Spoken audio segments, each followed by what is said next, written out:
La carta llegó a medianoche. No por las puertas principales del palacio. No a través de las manos de un visir ni de un chambelán. Llegó por medio de una niña esclava, una criatura de apenas 13 años, a quien le habían dado una sola instrucción, y una sola instrucción únicamente, que nadie la viera. Y nadie la vio. Pero alguien ya sabía que estaba en camino. En el interior del palacio de Topkap, en el año 1534, los secretos viajaban más rápido que los pies. Se movían a través de los muros, por los corredores ocultos que los arquitectos habían construido exactamente para ese propósito. Pasillos donde las mujeres escuchaban. Donde los esclavos memorizaban. Donde dinastías enteras se decidían en la oscuridad, sin que nadie levantara la voz. La carta alcanzó a Hurrem Sultán justo antes del llamado a la oración. Y cuando terminó de leerla, había dejado de respirar. No era una carta de amor. No era una amenaza directa. Era algo mucho más peligroso que cualquiera de las dos cosas. Era una advertencia. Y la había enviado alguien dentro del palacio que estaba aterrado. No de los enemigos de Hurrem, sino de sus aliados. Al final de este relato, vas a entender algo que casi todos los registros históricos han contado completamente al revés. La acusación que Solimán el Magnífico lanzó contra su propia madre no fue un acto de locura, ni de duelo desmedido, ni de manipulación por parte de Hurrem. Fue la conclusión inevitable de una guerra de poder que llevaba 20 años construyéndose, una guerra que su madre había comenzado, y que Hurrem simplemente sobrevivió. Esta es la historia real de lo que ocurrió entre Hafsa Sultán y Hurrem. Entre una valide sultán que controlaba la sangre de un imperio, y una mujer que no tenía sangre noble, ni familia, ni protección alguna, salvo el arma más peligrosa disponible en el mundo otomano. El amor absoluto del sultán. Quédate hasta el final. Porque el documento que prueba todo esto, el que los historiadores enterraron durante siglos, va a cambiar la forma en que ves cada decisión que Solimán tomó en su vida. En el mundo otomano de principios del siglo XVI, había una ley que gobernaba todo dentro de los muros del palacio. Una ley que jamás fue escrita. Que jamás fue pronunciada en voz alta. Pero que se aplicaba con una precisión que haría palidecer a cualquier tribunal moderno. La valide sultán era el imperio. No el sultán. El sultán peleaba guerras, firmaba tratados, comandaba ejércitos. Pero la valide sultán controlaba el linaje. Ella elegía qué mujeres ingresaban al harén. Ella decidía cuál de ellas portaría a los hijos del sultán. Ella administraba la herencia del poder antes de que ese poder fuera heredado por nadie. Hafsa Sultán, la madre de Solimán, había operado ese sistema durante más de una década con la seguridad de alguien que jamás había sido desafiada. Y entonces llegó Hurrem. No como reina. No como princesa. Como un regalo. Como propiedad. Como una esclava de cabello rojizo y una risa que los cronistas describirían, años después, como extrañamente inapropiada para un lugar de semejante gravedad. La gravedad se resquebrajó de todas formas. Las otras mujeres del harén entendieron su papel desde el primer momento. Llegabas. Esperabas. Si el sultán te elegía, le dabas un hijo. Criabas a ese hijo bajo la supervisión de la valide sultán. Y rezabas, con genuina y desesperada devoción, para que tu hijo sobreviviera a todos los demás. Ese era el contrato. Hurrem no lo firmó. Aprendió turco en menos de un año. No las frases simples necesarias para recibir órdenes, sino el turco literario de los poetas de la corte. Leía. Escribía cartas. Hacía preguntas que las esclavas no debían hacer, en un tono que las esclavas no debían usar jamás. Las otras mujeres lo notaron. Los eunucos lo notaron.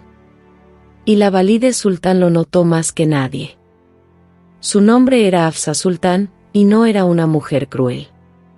la historia ha intentado convertirla en una, porque el relato funciona mejor de esa manera, pero la verdad es más complicada, y mucho más escalofriante. Era una mujer racional.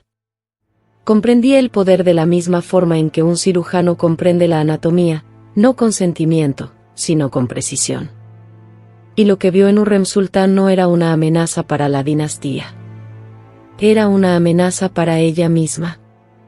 Para 1521, Hurrem había hecho algo sin precedentes, se había negado a ser trasladada a un palacio provincial después de darle a Solimán su primer hijo, Mehmed.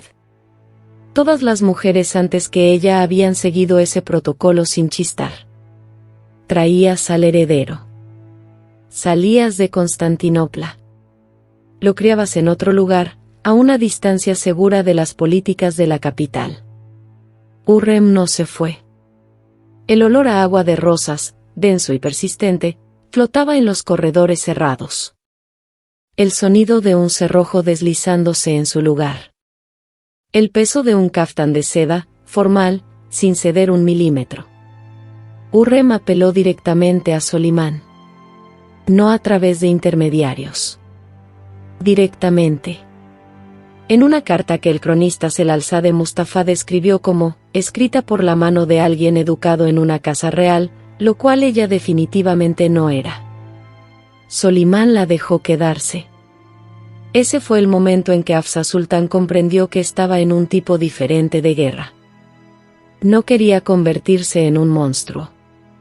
Pero el palacio acababa de decirle que las reglas sobre las cuales había construido su vida entera, las reglas que había usado para sobrevivir, para prosperar, para gobernar, ya no aplicaban. Y para una mujer como Hafsa Sultán, había una sola respuesta posible ante eso. La escalada. El incendio en el harén de 1534 es uno de esos eventos que los registros oficiales otomanos describen con una brevedad casi sospechosa. Comenzó en los aposentos de las mujeres. Se extendió con rapidez. Varios departamentos quedaron destruidos. Los daños fueron contenidos antes de que alcanzaran el complejo principal del palacio. Ese es el relato oficial.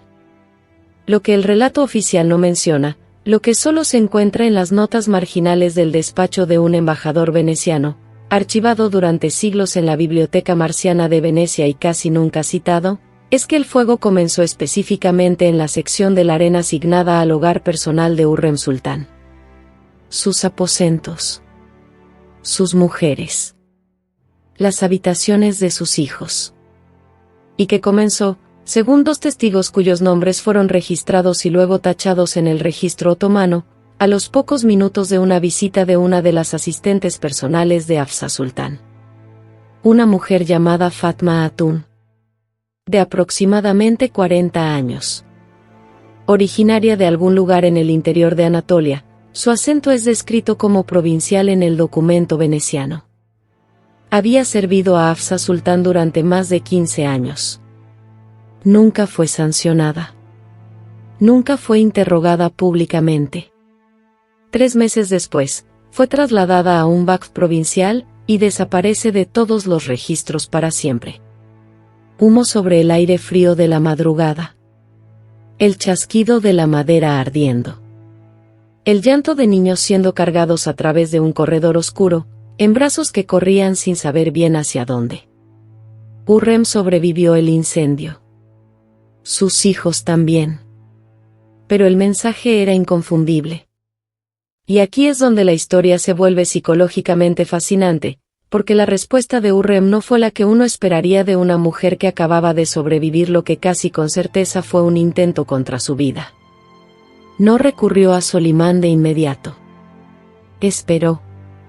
Esperó 6 semanas. 6 semanas durante las cuales, según los registros de la corte, cumplió con sus obligaciones formales sin mostrar angustia visible. Apareció en ceremonias. Administró su hogar. Escribió poesía. El diván que compiló durante ese periodo sobrevive hasta hoy, y los estudiosos que lo han analizado señalan un cambio dramático en el tono exactamente durante esas semanas. Las imágenes se desplazan del amor y el anhelo, hacia la paciencia, y hacia la hoja oculta bajo la seda. No estaba construyendo un caso. No estaba preparando una acusación. Estaba tendiendo una trampa. Y la decisión que tomó durante esas 6 semanas no se volvería visible sino hasta 2 años después. Pero ella ya estaba completamente comprometida con ella. La pregunta no es si tenía razón. La pregunta es, ¿cómo sabía exactamente dónde golpear? Para 1534, Hürrem Sultán había hecho algo que nunca antes había ocurrido en la historia registrada de la Casa Imperial Otomana. Había sido liberada. Formalmente. Legalmente. Con documentación. Solimán le había otorgado la manumisión, su libertad del estatus de esclava, y luego, en una ceremonia que envió ondas de choque no solo por el palacio sino por el cuerpo diplomático de cada potencia europea con embajada en Constantinopla, se casó con ella. No la tomó como concubina. No la elevó de manera informal. Se casó con ella. El bailo veneciano Pietro Bragadin informó al doge que los jenízaros estaban tan perturbados por esto que varios oficiales de alto rango solicitaron audiencias privadas con el gran visir para expresar su preocupación por la estabilidad de las costumbres establecidas. Ibrahim Pasha, que en ese momento seguía siendo el amigo más cercano de Solimán y el segundo hombre más poderoso del imperio, aparentemente se negó a asistir a la ceremonia. El certificado de matrimonio existe. Está resguardado en los archivos del Palacio de Topkapı. No está en exhibición pública. El rasguido de una pluma de caña sobre el vitelo. El aroma de tinta cara. La presión de un sello, absoluta, irrevocable, sin posibilidad de retroceso. Esto cambió todo en la posición de Hafsa Sultán. Hasta el matrimonio, el control de Hafsa Sultán sobre Hürrem tenía una base legal. Hürrem era propiedad de la Casa Imperial, sujeta a la autoridad administrativa de la valide sultán. Podía ser movida, reasignada, o, como sugería el incendio, amenazada. Después del matrimonio, Hürrem Sultán era una mujer libre, una esposa legal y la madre de los hijos del sultán. Era, en el lenguaje de la ley otomana, intocable. Hafsa Sultán lo entendió de inmediato. Y según el historiador egipcio Inyas, cuya crónica de ese periodo es uno de los relatos no otomanos más detallados que tenemos, su respuesta fue enfermarse. Si esa enfermedad fue genuina o estratégica es una pregunta que los historiadores han debatido durante 500 años sin resolución. Lo que importa es lo que ocurrió durante la enfermedad. Porque durante los 18 meses que Hafsa Sultán pasó cada vez más confinada en sus aposentos, los 18 meses que la corte trató como un declive silencioso y triste, algo estaba siendo preparado. Algo que no sería descubierto sino hasta después de su muerte. Y cuando Solimán lo encontró, destruyó para siempre la imagen de su madre que había cargado toda la vida. Hafsa Sultán murió en marzo de 1534.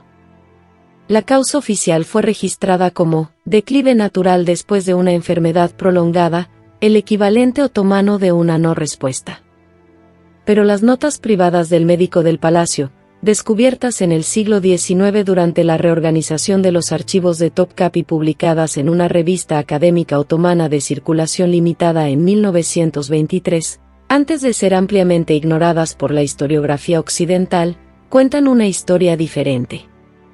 El nombre del médico era Mehmed bin Yusuf. Había servido a la Casa Imperial durante más de 2 décadas. No era un hombre dado a la especulación. Sus notas son precisas, clínicas, y casi completamente desprovistas de lenguaje emocional. Por eso, un párrafo en particular resalta con la violencia de un filo entre páginas tranquilas. En sus notas de las últimas 3 semanas de vida de Hafsa Sultán, registra síntomas que describe como consistentes con la disminución gradual del calor natural del cuerpo, la descripción médica del siglo XVI para lo que hoy reconoceríamos como envenenamiento crónico a dosis bajas. No una muerte repentina. No un colapso dramático. El tipo lento. El tipo paciente. Las almendras amargas en la parte posterior de la garganta. El dolor de cabeza persistente detrás de los ojos. Las manos que tiemblan ligeramente, siempre con una explicación a la mano para quienes preguntan. Mehmed bin Yusuf no acusa a nadie. Es demasiado cuidadoso para eso. Pero en el margen de sus notas, en una letra más pequeña, como si hubiera sido escrita en un momento diferente, bajo una presión distinta, hay una sola línea. La fuente de la disminución no estaba dentro de este hogar. No dentro de este hogar. El hogar de Hafsa Sultán. Lo que significa, vino de afuera. Lo que significa, fue introducida. Lo que significa, alguien la trajo adentro. Solimán recibió esas notas.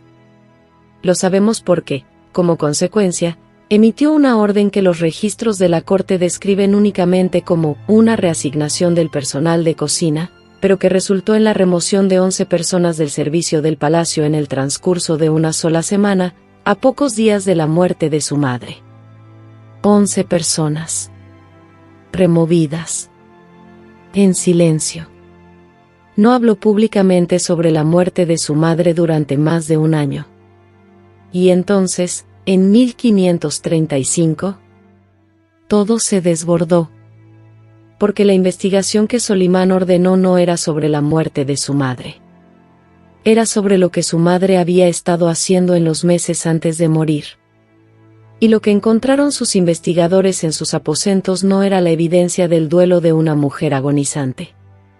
Era un plan. En la primavera de 1535, Solimán ordenó un inventario completo de los efectos personales de Hafsa Sultán. Era procedimiento estándar. Fue presentado como administrativo. Nadie en la corte lo habría encontrado inusual. Pero el funcionario que conducía el inventario, un alto oficial del palacio llamado Kara Ahmed, cuyos fragmentos de memoria sobreviven en traducción parcial, registra que recibió una instrucción que no era estándar, ni remotamente. Busca específicamente correspondencia. Toda. Con quien sea. Y la encontró. No particularmente bien escondida, o quizás muy bien escondida, y alguien más ya la había encontrado y elegido dejarla en su lugar. Esa ambigüedad nunca se ha resuelto. Lo que Kara Ahmed encontró fue una correspondencia sistemática entre Hafsa Sultán y 3 individuos fuera del palacio, un farmacéutico en el Gran Bazar, un comerciante genovés con conexiones comerciales otomanas de larga data, y una mujer identificada únicamente como Mary Matun de Edirne, edad desconocida, origen desconocido, propósito en esta correspondencia devastadoramente claro. El nombre del farmacéutico era Yaqub. Tenía aproximadamente 55 años. Había operado su tienda en el Bazar Cubierto durante 30 años.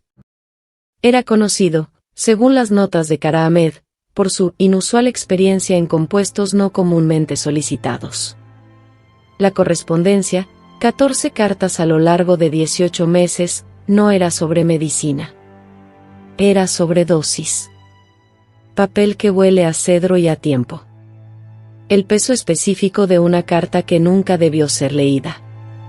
Tinta que se ha desvanecido hacia el marrón en los bordes, pero que permanece oscura y nítida en el centro, donde la presión de la pluma fue más intensa. El objetivo de las dosis nunca fue nombrado explícitamente en las cartas. Hafsa Sultán era cuidadosa. Lo había sido toda su vida. Pero la cronología de la correspondencia, que comienza aproximadamente 6 semanas después del incendio del harén de 1534, se alineaba perfectamente con un evento específico. 6 semanas después del incendio. 6 semanas después de que Hurrem lo hubiera sobrevivido. Y aquí es donde todo lo que has escuchado en este relato cambia de lugar. Porque la historia que se ha contado durante 500 años presenta esta historia así: Hurrem Sultán manipuló a Solimán para que creyera que su madre intentó envenenarla. Esa es la versión cómoda. La versión que mantiene a Hafsa Sultán simpática y a Hurrem como monstruo. Los documentos cuentan la historia opuesta. Hafsa Sultán no intentó envenenar a Hurrem. Lo logró. Parcialmente. Los registros médicos del propio hogar de Hurrem, registros que han estado en los archivos de Topkapı desde el siglo XVI y que aparecen en exactamente un artículo académico occidental, publicado en 1987 en una revista de historia médica otomana con una circulación de aproximadamente 200 personas, documentan una enfermedad prolongada que Hurrem sufrió entre 1533 y 1535. Inexplicada. Recurrente. Caracterizada por los mismos síntomas que Mehmed bin Yusuf registró en los últimos meses de Hafsa Sultán. Hurrem ya había sido envenenada. Había sobrevivido. Y no le había dicho nada a nadie. Y luego, había observado, en completo silencio, como quien la había atacado cometía su siguiente error de cálculo. La hoja oculta bajo la seda. Paciente. Perfectamente calibrada. Que solo se revela cuando ya es demasiado tarde para detenerla. Cuando Solimán finalmente confrontó lo que la investigación había descubierto, hizo algo que ha sido casi universalmente malinterpretado por los historiadores. No acusó a su madre de intentar envenenar a Hurrem. La acusó de algo más específico, más personal, y para Solimán, más imperdonable.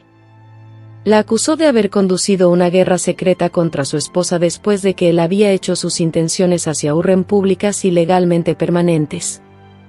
El certificado de matrimonio era la línea. Después de que ese documento fue firmado, cualquier acción contra Hurrem no era política de palacio. No era la valide sultán administrando el harén. Era un desafío directo a la voluntad expresa del sultán. Eso era el crimen que Solimán no podía absorber. No el envenenamiento, aunque eso era aterrador. No las cartas al farmacéutico. No la campaña cuidadosa y paciente contra una mujer a quien su madre había visto elegir por encima de cada convención de dinastía y ley. El crimen era que su madre había mirado su decisión más trascendental y había decidido revertirla. En silencio. Con compuestos no comúnmente solicitados. El silencio particular de una sala grande con una sola persona dentro. El sonido de un fuego ardiendo sin que nadie lo atienda. El frío que se asienta en los muros de piedra cuando nadie abre las puertas durante horas. Kara Ahmed registra, y este es el pasaje que los historiadores casi universalmente omiten, porque no encaja en el relato convencional, que Solimán pasó 3 días en sus aposentos privados después de revisar la correspondencia. 3 días. Sin audiencias. Sin asuntos de Estado. Sin correspondencia despachada. Para un sultán que era constitucionalmente incapaz de dejar de trabajar, que hacía campañas militares con papeles administrativos en su tienda de campaña, que firmaba órdenes desde el lomo de su caballo, 3 días de silencio equivalían a un colapso. Emergió con la apariencia de, en la cautelosa expresión de Kara Ahmed, un hombre que ha caminado a través de una habitación que ya no existe. Nunca volvió a pronunciar el nombre de su madre en ningún contexto formal. En los márgenes de los documentos fundacionales de una mezquita que Hafsa Sultán había encargado, una mezquita que fue completada póstumamente y que lleva su nombre hasta el día de hoy, las adiciones manuscritas de Solimán eran breves, formales, y firmadas sin los honoríficos filiales que los sultanes otomanos usaban cuando mencionaban a sus madres en documentos oficiales. Ella era, simplemente, la difunta. El farmacéutico Yacoub fue arrestado en el otoño de 1535. Los registros del Gran Bazar muestran que su tienda cerró en septiembre de ese año. No se registró ningún juicio público. No aparece en ningún documento posterior. El comerciante genovés, cuyo nombre aparece en los registros comerciales venecianos como Bartolomeo Centurione, abandonó Constantinopla permanentemente ese mismo mes. Se estableció en Génova, donde vivió durante otros 22 años con aparente comodidad, lo que sugiere que quien se encargó de él eligió el exilio sobre la ejecución. No sabemos por qué. La decisión fue casi con certeza deliberada. La mujer identificada como Mary Matun de Edirne, la tercera corresponsal, nunca fue encontrada. O si fue encontrada, nada fue escrito al respecto. Una tienda vacía en el bazar. El eco de un espacio que alguna vez olió a hierbas secas y compuestos no comúnmente solicitados. El silencio de registros que se detienen a media oración. Hurrem Sultán, que había sobrevivido el envenenamiento lento, que había sobrevivido el incendio, que había esperado con extraordinaria paciencia que la verdad emergiera por su propia lógica, no celebró. Este es quizás el detalle más importante de toda la historia. No le pidió nada a Solimán en el periodo inmediato posterior. No convirtió lo ocurrido en una palanca para mayor posición política. No habló de ello pública ni semipúblicamente en ningún formato que haya sobrevivido. Continuó su trabajo. Su correspondencia con los pobres de Estambul continuó. Sus fundaciones benéficas, los comedores populares, las caravaneras, la escuela en Jerusalén que siguió funcionando en su nombre hasta el siglo XIX, continuaron expandiéndose. Había ganado. Se comportó como si la guerra nunca hubiera ocurrido. Este es el detalle que revela la profundidad de su comprensión. Porque Hurrem Sultán sabía algo sobre el poder que Hafsa Sultán, con toda su precisión y décadas de práctica, nunca había comprendido del todo. Lo más peligroso que puedes hacer después de derrotar a tu enemigo es convertirlo en la historia. Hafsa Sultán estaba muerta. Su plan había fallado. La correspondencia estaba en manos de Solimán. Las notas de los médicos estaban en el registro. Si Hurrem hacía ruido sobre todo eso, si presionaba la ventaja, si exigía reconocimiento público de lo que le habían hecho, se convertiría en la mujer que destruyó el recuerdo que Solimán tenía de su madre. Se convertiría en la villana de una historia que había ganado. Así que guardó silencio. Y en su silencio, algo extraordinario ocurrió, la historia mutó. En el lapso de una generación, los historiadores de la corte otomana, trabajando bajo sultanes posteriores, actuando con la tendencia humana natural de proteger la dignidad del linaje imperial, habían comenzado a describir los eventos de 1534 y 1535 de manera diferente. El incendio se volvió accidental. La enfermedad se volvió inexplicable. La correspondencia del farmacéutico fue reclasificada en los archivos, no destruida, lo cual hubiera sido sospechoso, sino archivada bajo una categoría administrativa tan oscura que no sería identificada correctamente durante 300 años. La historia se convirtió en esto: Hurrem Sultán usó su influencia sobre Solimán para volverlo en contra de su propia madre. Era más limpia. No requería complejidad. Convertía a Hurrem en el monstruo y a Hafsa Sultán en la víctima. Y estaba, en casi todos los detalles históricos medibles, al revés. Esta historia, despojada de todo el drama, es en realidad otra cosa. Es la historia de lo que ocurre cuando una mujer sin poder institucional, sin una dinastía detrás de ella, sin posición legal, sin el apoyo de la estructura existente, gana contra una mujer que tiene todo eso. Hafsa Sultán tenía todo lo que el sistema otomano estaba diseñado para proteger. Era la madre del sultán. Controlaba el linaje. Tenía 30 años de operación palaciega detrás de ella. Tenía aliados, informantes, y un farmacéutico en el gran bazar que entendía de compuestos no comúnmente solicitados. Hurrem Sultán no tenía nada de eso. Tenía una sola cosa: se había vuelto genuina, permanente y legalmente necesaria para el sultán. No a través de la manipulación, la palabra a la que la historia sigue recurriendo porque no requiere explicación adicional, sino a través de algo más complicado y más interesante. Había logrado que Solimán comprendiera que todo lo que ella representaba, la versión de sí mismo que la había elegido, que se había casado con ella, que había roto cada convención en su nombre, era una versión de sí mismo que no estaba dispuesto a perder. El ataque contra Hurrem fue un ataque contra esa versión de Solimán. Y Hafsa Sultán, que entendía el poder, que no era una mujer cruel, que era una mujer racional, había cometido un error de cálculo catastrófico. Había subestimado lo que significa para un hombre cuando intentas arrebatarle la única decisión que fue completamente suya. El peso de una decisión que no puede deshacerse. La textura particular del papel que guarda cartas que hubieras deseado quemar. El sonido de un nombre que nunca vuelve a ser pronunciado. Solimán el Magnífico, el legislador, el poeta, el arquitecto militar de un imperio que se extendía desde Viena hasta Bagdad, pasó los 31 años restantes de su reinado como un hombre que había aprendido, a un costo personal enorme, que el palacio en el que vivía no era un hogar. Era una máquina. Y todos dentro de ella, su madre, sus esposas, sus hijos, sus visires, eran al mismo tiempo sus operadores y su material. La única pregunta era qué papel jugabas en cada momento. Hurrem Sultán lo había entendido desde el principio. Hafsa Sultán lo entendió demasiado tarde. Y Solimán pasó toda una vida entendiéndolo completamente, sin jamás encontrar la manera de vivir cómodamente con ese conocimiento. Hay una mezquita en Estambul que lleva el nombre de Hafsa Sultán. Es hermosa. La visitan miles de personas cada año.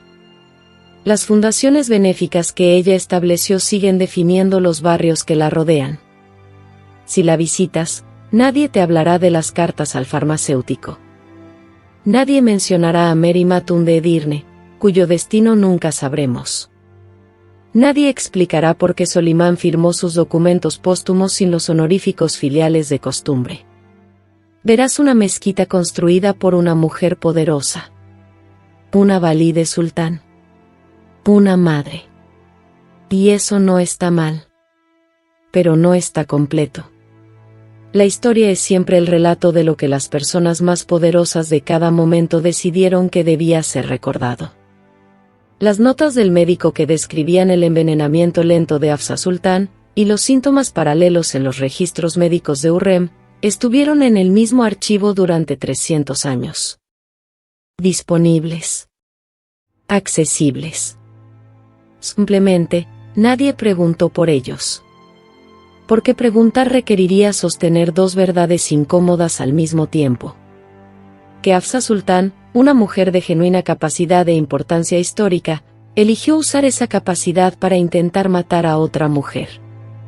Y que Hurrem Sultán, a quien la historia ha llamado manipuladora durante 5 siglos, sobrevivió ese intento a través de la paciencia, la inteligencia, y una comprensión del poder que sus enemigos subestimaron constantemente. La pregunta que quiero dejarte al final no es sobre la acusación de Solimán. Eso está resuelto. Los documentos son suficientemente claros para quienes están dispuestos a leerlos. La pregunta es esta. Cuando las instituciones del poder, el palacio, el archivo, el historiador de la corte, eligen proteger una versión de los hechos sobre otra, ¿a quién protegen siempre? ¿Y a quién sacrifican siempre? La respuesta, a lo largo de 5 siglos de historia otomana, es notablemente consistente. Protegen al sistema. Y sacrifican a la mujer que se negó a desaparecer. Si esta versión de la historia, la documentada, la incómoda, la que nadie quiere contar, es el tipo de historia que quiere seguir escuchando, el botón de suscripción está ahí. El siguiente video continúa donde este termina, la decisión que Solimán tomó 3 años después de la muerte de su madre, que todos los historiadores reconocen como catastrófica, y que casi nadie ha explicado correctamente. Ya empezamos la investigación. Y lo que encontramos es peor de lo que imaginas.